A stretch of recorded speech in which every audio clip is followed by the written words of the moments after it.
사랑과 은혜가 풍성하신 하나님, 오늘도 우리에게 선물로 주신 귀한 날 말씀과 기도로 이 하루를 시작하게 하심에 감사합니다.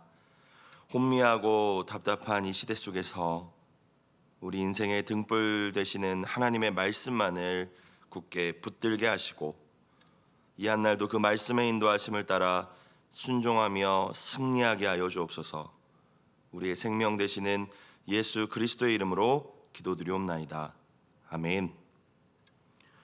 하나님 말씀 신약 누가복음 17장 11절부터 19절까지 말씀입니다.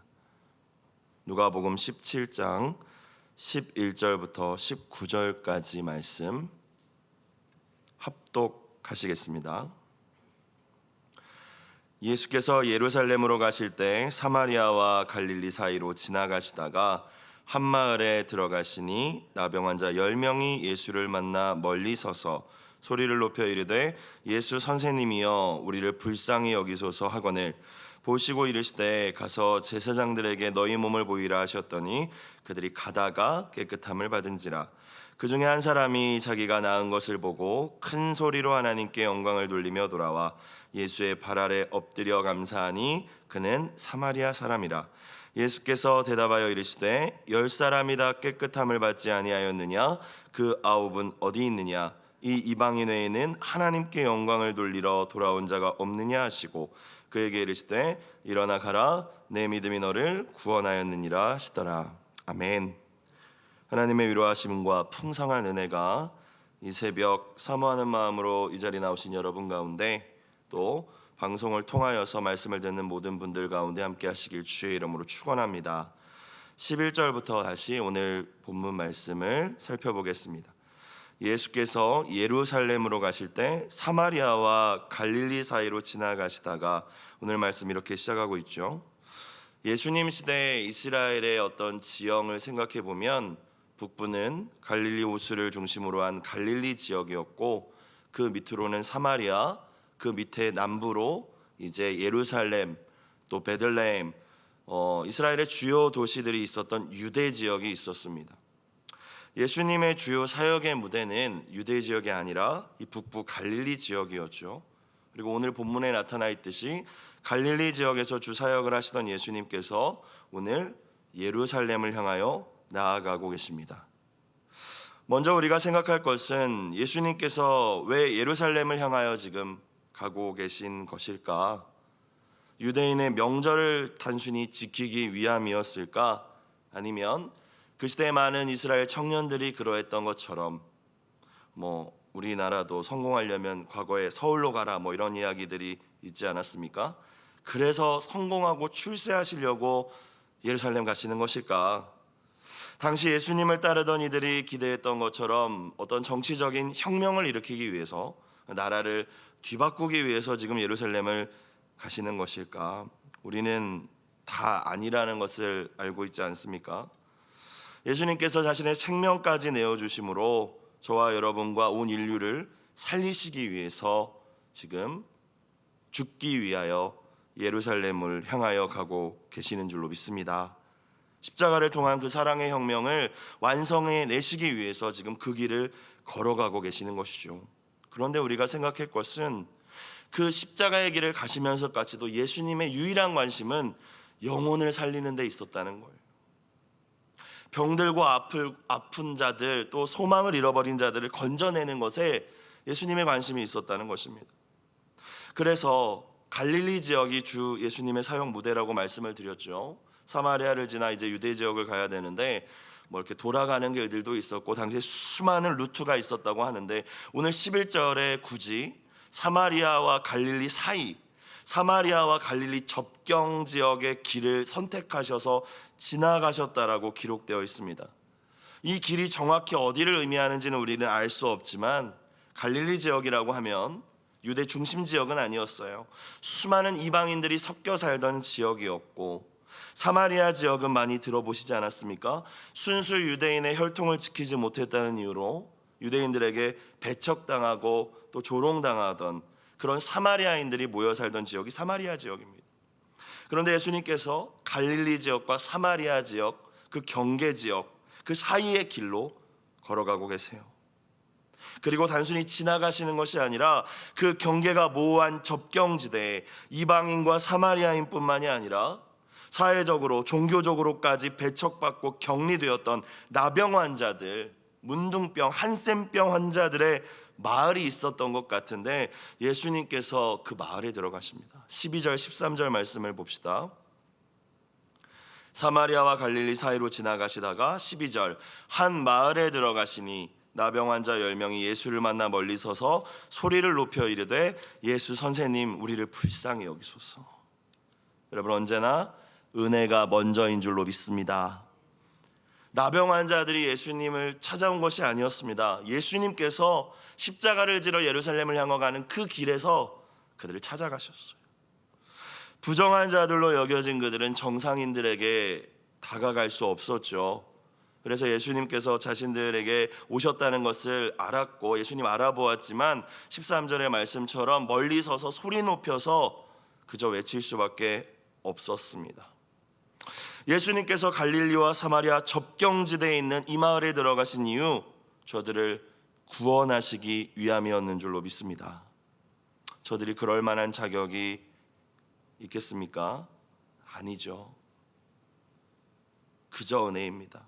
그저 사랑이고 그저 저들을 긍휼히 불쌍히 여기셨기 때문인 줄로 믿습니다. 여러분, 내가 주님을 선택한 것 같죠? 내가 여러 종교 가운데 기독교를 선택한 것 같고 내가 성은교회 다니기로 선택한 것 같고 주님이 우리를 선택하신 것이 아니라 주님이 저와 여러분을 먼저 택하신 줄로 믿습니다. 저희가 주님을 찾은 것이 아니라 주님이 먼저 저희를 찾으신 거예요. 내 선택으로 교회 다니기 시작하고 마치 신앙생활한 것처럼 보여질 수는 있겠지만 그 과정까지 여러 숨겨진 곳곳에 주님의 섭리와 부르심이 있다는 사실을 저와 여러분은 이 아침 다시 깨달아야 할 줄로 믿습니다.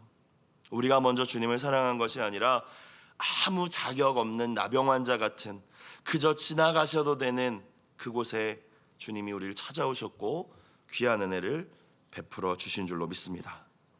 로마서의 말씀처럼 우리가 아직 죄인 되었을 때에 그리스도께서 우리를 위하여 죽으심으로 하나님께서는 우리에 대한 자기 사랑을 확증하셨습니다. 여러분, 그렇기 때문에 자랑할 것도 없고 교만해서도 안 되죠. 남들과 나를 비교하거나 또 함부로 누군가를 정죄하지도 말아야 할 줄로 믿습니다.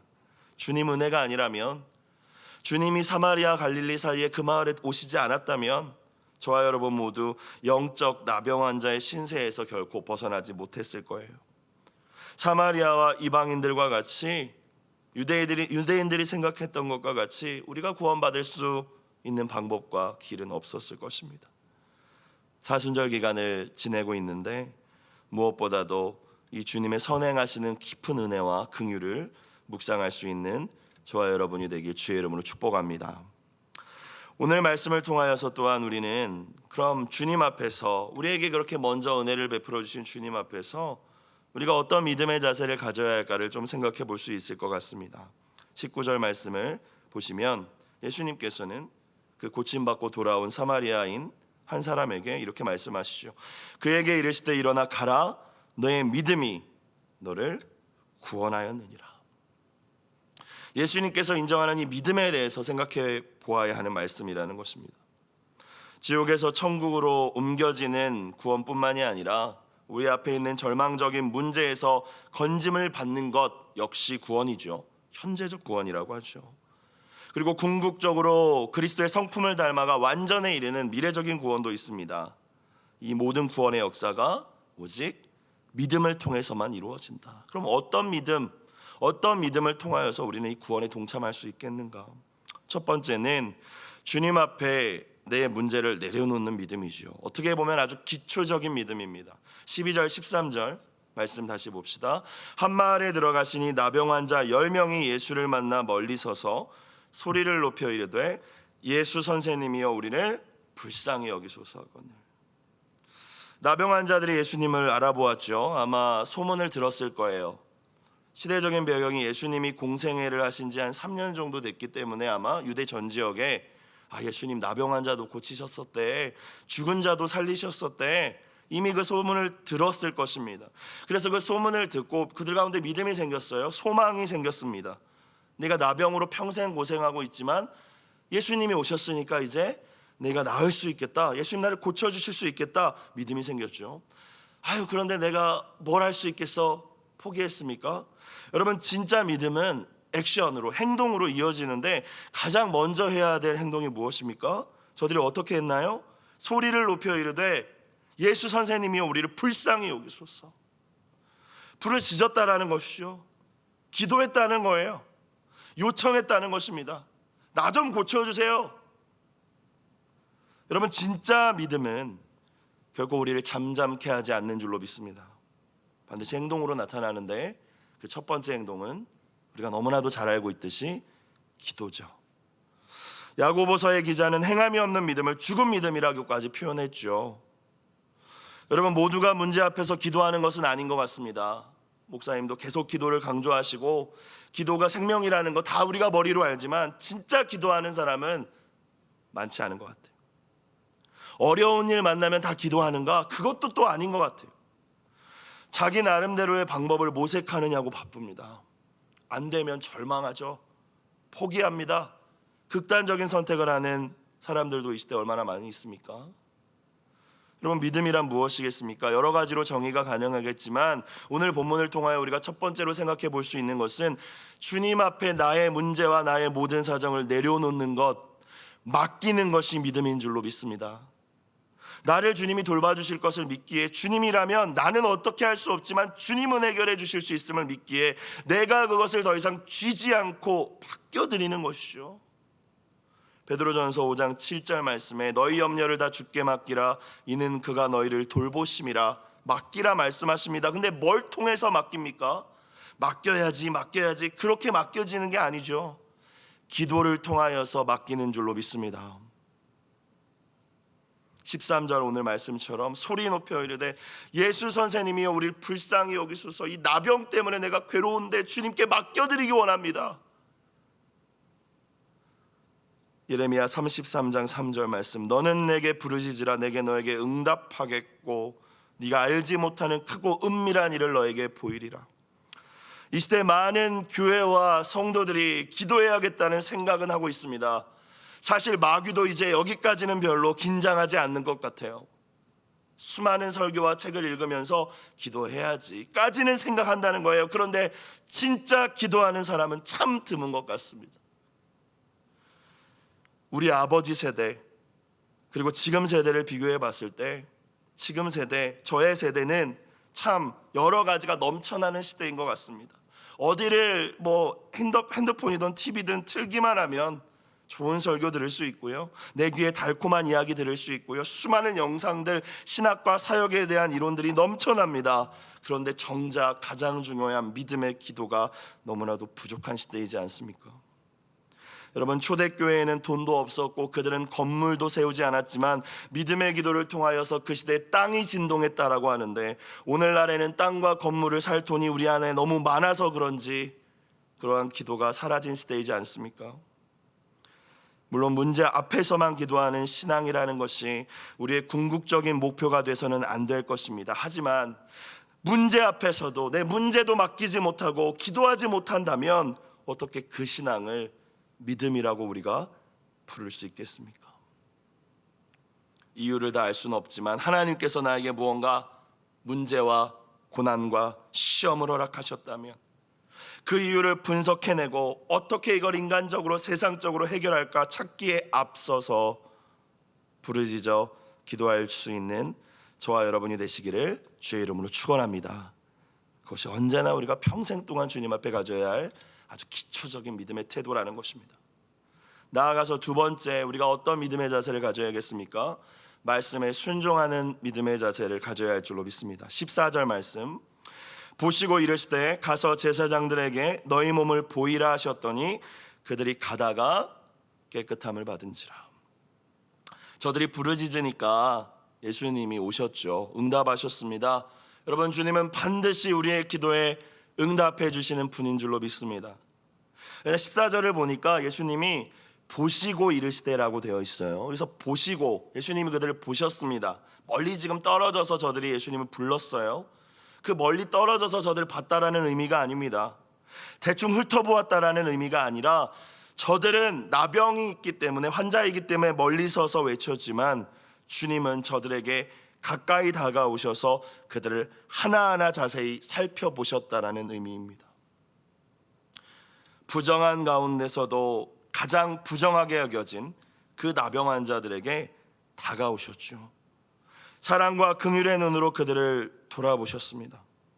냉대와 차별의 시선만 평생 느끼며 살아온 그들은 주님의 사랑의 시선을 통하여서 몸이 치유되기 전에 이미 그들의 상한 마음이 치유되고 낮아진 자존감이 회복되기 시작했을 줄로 믿습니다. 언제나 주님은 우리의 육신의 질병뿐만이 아니라 우리의 상한 심령과 우리의 마음과 영혼까지도, 우리의 그 어떤 연약함도 치유하시는 치료자가 되심을 믿으시길 주의 이름으로 축원합니다. 그들을 보시고 주님 무엇이라 말씀하십니까? 제사장들에게 너희 몸을 보이라.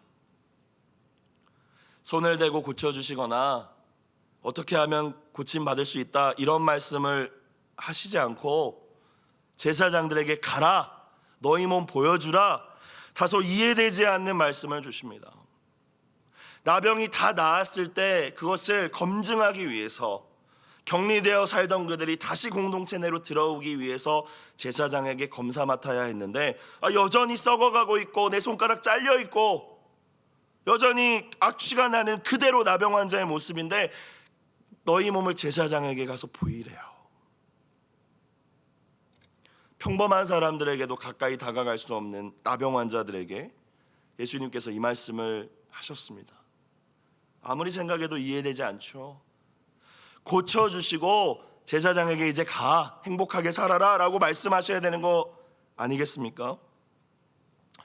우리가 성경을 읽다 보면 인간 이성이나 경험이나 자연의 법칙까지 초월한 사건들이 참 많이 등장합니다. 우리는 그것을 기적이라고 하죠. 하나님의 역사죠. 그런데 하나님의 역사가 일어날 때는 언제나 순종을 통하여서 일어났음을 우리는 발견할 수 있습니다. 그리고 그 순종은 언제나 주님을 향한 절대적인 신뢰를 요구하는 것들이었어요. 당장 절대로 이해되지 않는 것들이었다는 것입니다. 가나안 정복을 위해서 요단강을 앞두고 있는 여호수아의 군대에게 여전히 볼이 거둘 시기가 되어서 콸콸콸 넘쳐 흐르는 그 요단강을 멈춰주시고 이제 건너가 말씀하신 것이 아니라 여전히 콸콸콸 넘치고 있는데 제사장들이 언약 깨매고 먼저 들어가라, 그것이 주님의 말씀이셨습니다. 이해되면 순종하겠습니다 라는 태도는 여러분, 나는 절대 평생 순종하지 않겠습니다 라는 말과 똑같은 말이에요. 먼저 순종할 때 주님의 그 마음과 뜻이 이해될 줄로 믿습니다. 나병 환자들은 예수님 말씀이 이해되지 않았을 것입니다. 제사장에게 어떻게 가라고 하시는 거지? 그런데 그 말씀을 하신 분이 예수님이시기 때문에 순종한 줄로 믿습니다. 때로는 목사님들을 통하여서 우리에게 주시는 말씀들이 그렇게까지 해야 되나? 내 생각으로는 아닌데? 그런데 그 말씀을 하게 하신 분이 주님이시라면 그것 때문에 우리는 마땅히 순종해야 할 줄로 믿습니다. 여러분, 나병 환자들 이대로 예수님 말씀대로 가면 사람들에게 비난받을 뿐만이 아니라 돌에 맞아 죽을지도 모른다는 두려움도 있었을 거예요. 그런데 그걸 이겨내고 제사장이 있는 곳으로 그래 가보자, 예수님 말씀이니까 해보자. 그런데 그들이 어떻게 됐나요? 다 도착해서 고침받은 것도 아니고 오늘 말씀에 의도적으로 이렇게 기록되어 있죠. 가다가 깨끗함을 받은지라. 사랑하는 여러분, 정말 열심히 오랫동안 간절히 기도한 것 같은데 이루어지지 않은 기도 제목이 있으십니까? 내 정욕으로 구한 건 아닌 것 같은데도 아무 응답이 없는 일이 혹시 있으십니까? 나의 순종을 이 시간 점검해 보십시오. 제사장에게 가서 너의 몸을 보이라, 주님 분명히 말씀 주셨는데도 두려워서 또 여러 가지 이유를 대며 용기 내지 못하고 주저앉아 계신 것은 아닙니까? 모든 두려움과 주저함을 물리치고 담대함으로 순종의 발걸음을 내딛는 저와 여러분 되길 주의 이름으로 축원합니다. 가다가 깨끗함을 받는 역사가 저와 여러분 가운데서도 일어나게 될 줄로 믿습니다. 마지막으로 우리가 가져야 할 믿음의 태도, 언제나 예배를, 감사를 우선순위로 삼는 믿음입니다. 10명의 나병 환자 모두 예수님이라면 나를 고치실 수 있겠지, 그 믿음으로 부르짖었습니다. 또 주님께서 주신 당장 이해되지 않는 말씀에 순종함으로 10명 모두가 깨끗함을 입었습니다. 그런데 주님의 은혜에 감사하며 돌아온 사람은 그 10명 가운데 한 명이었습니다. 그것도 유대인도 아니고 사마리아 사람이라고 기록되어 있죠. 15절 16절, 그 중에 한 사람이 자기가 나은 것을 보고 큰 소리로 하나님께 영광을 돌리며 돌아와 예수의 발 아래 엎드려 감사하니 그는 사마리아 사람이라. 예배는 문자적인 의미로 엎드려 절하다라는 의미가 있습니다. 사마리아 사람은 예수님 발 아래 엎드려 감사했죠. 창조주 되시며 구원자 되시는 주님 앞에 엎드려 절하는 것, 내가 가진 것들을 드리며 찬양과 영광을 올려드리는 것이 예배의 본질입니다. 그리고 오직 은혜로 구원받은 하나님의 백성은 반드시 예배자가 되어야 할 줄로 믿습니다. 내가 예배할 줄 모른다는 것은 감사할 줄 모른다는 말과 동일합니다. 그리고 감사할 줄 모른다는 것은 오늘 본문의 9명처럼 주님의 은혜가 무엇인지 모른다는 것과 동일한 말입니다. 우리는 예수님을 주님으로 영접한 사람들입니다. 그렇다면 우리의 주인 되신, 왕 되신 그분께 나를 죽음에서, 그냥 단순히 질병이 아니라 영원한 지옥의 멸망의 고통에서 나를 건져주신 그분께 당연히 합당한 찬양과 경배와 감사와 영광을 세상 어떤 일보다 우선순위 삼고 돌리는 것이 마땅하지 않겠습니까? 9명의 나병 환자들도 모두 주님이 베푸신 기적을 경험했습니다. 아마 놀랐을 거예요. 그리고 고마우시다, 참 고마운 분이네, 그 마음까지도 가졌을 것입니다. 그러나 병이 낫자마자 저들에게는 더 중요한 것들이 생각나기 시작한 것이죠. 먹고 싶었던 음식, 만나고 싶었던 사람, 하고 싶었던 일, 내가 건강해지고 나면 가장 먼저 하고 싶었던 것들, 그것을 위해서 간 것입니다. 나를 고쳐주신 주님께 나아가 감사하며 경배하는 것보다 다른 우선순위가 있었던 것이죠. 그래서 돌아오지 않았던 것입니다. 하지만 오늘 말씀에서 주님께 돌아온 한 명의 사마리아인에게 지금 나에게 가장 중요한 일, 내가 가장 무엇보다 먼저 해야 할 일은 아무 자격이 없는, 나는 유대인도 아닌데, 나는 사마리아인인데 그런 나를 사랑으로 돌봐주셨을 뿐만이 아니라 결국에 나를 고쳐주신 예수님께 나아가 감사하는 것이었죠. 그 발 앞에 엎드려 경배하는 것이었습니다. 그리고 그는 10명 가운데 오직 그의 믿음만이 주님을 주님으로 인정하는 믿음이었기에 주님께 너의 믿음이 너를 구원하였느니라 말씀을 듣게 된 것이죠. 17절부터 19절 읽겠습니다. 예수께서 대답하여 이르시되 10사람이 다 깨끗함을 받지 아니하였느냐? 그 9은 어디 있느냐? 이 이방인 외에는 하나님께 영광을 돌리려 돌아온 자가 없느냐 하시고 그에게 이르시되 일어나 가라, 내 믿음이 너를 구원하였느니라 하시더라. 오늘 저와 여러분 믿음의 현주소는 어떻습니까? 내 문제를 나 혼자 해결해 보려고 끙끙대는 수준에 머물러 계시지는 않으십니까? 간절한 기도와 꾸준한 기도를 통하여 정말 주님께 맡겨드리는 믿음이 우리 안에 있습니까? 또 주님이 말씀하셨다면 내 기분과 감정이 어떠하든지, 당장 이해가 되든지 그렇지 않든지, 아멘, 가보겠습니다, 제사장에게 가보겠습니다, 순종하는 믿음이 있으십니까? 마지막으로 이미 나에게 베풀어 주신 그 한량없는 은혜, 무엇으로도 갚을 수 없는 그 십자가 은혜에 정말 날마다 감사하며 흔들리지 않는, 코로나 상황이든 어떤 문제가 있든지 간에 예배자를 지키는 예배자의 삶을 살고 계십니까? 17절 말씀을 보니까 우리 예수님 많이 섭섭하셨습니다. 어디 갔는지 몰라서 물으시겠습니까? 섭섭하시다는 것이죠. 다 낫지 않았니? 9명 어디 갔니? 저와 여러분이 결코 이 모습이 되지 말아야 할 줄로 믿습니다. 주님께 돌아와 엎드려 경배한 구원받은 한 사마리아 사람 그 믿음이 저와 여러분의 평생 동안의 귀한 믿음이 되기를 주님의 이름으로 축원합니다. 기도드리겠습니다.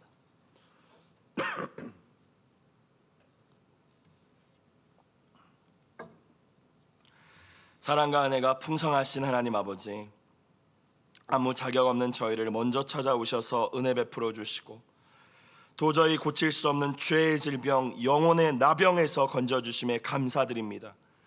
나의 삶의 문제들을 기도를 통해 주님께 내어 맡기는 믿음, 그리고 어떤 말씀이든지 아멘으로 순종하는 믿음, 그 은혜에 감격하며 항상 주님 앞에 감사하며 예배하는 믿음이 저희의 믿음, 저희의 자녀들의 믿음이 되게 하여 주시옵소서. 예수 그리스도의 이름으로 기도드리옵나이다. 아멘.